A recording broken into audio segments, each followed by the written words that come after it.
Fitiavana tena lehibe indrindra ny fitiavanao iray. Foilaola ilay tokanao nalatsatra ho anay.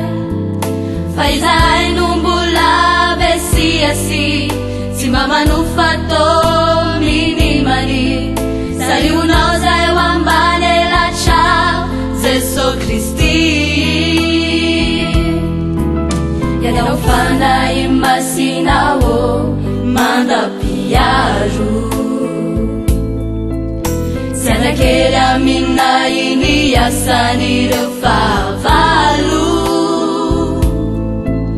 Zay ianao nisitraponao riray tsy ara-nofo fandeharam-panay. Adio fo amera eloka fona de nasay. Manotra no fanesisika amilalala nila diantsika. Manotra no fanesisika na izy no mampita. Manotra no fanesisika amilalala nila diantsika.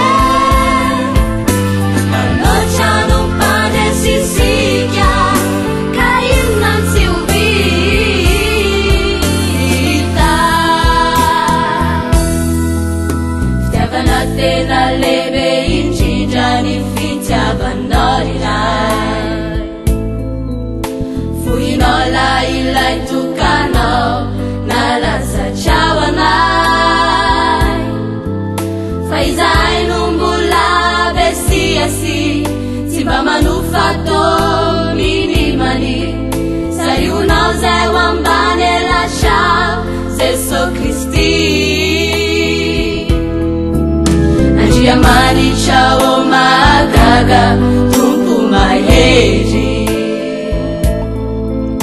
Anilanao minuzato isanjato fa tsy ho very.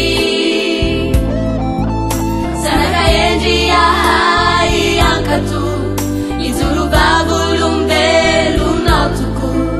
Naizanaiza ninonao zavanjo.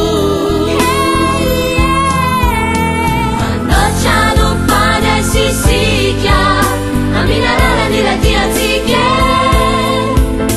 Manotra no fanesisika na izy no mampita. Manotra no fanesisika aminalala nila diantsika.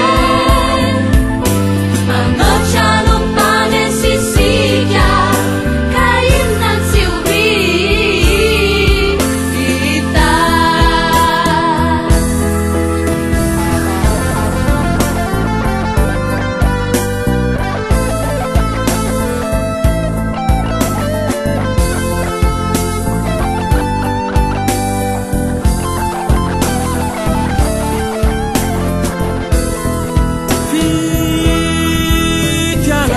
tena lehibe indrindra ny fitiavanao iray. Fitiavanao iray. Foinaola ilay tokanao nalatsatra ho anay. Fa izahay no mbola besiasy.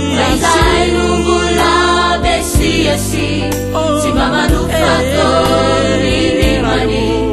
Salionao zay ho ambany latrao Jesosy Kristy. Jesosy Kristy.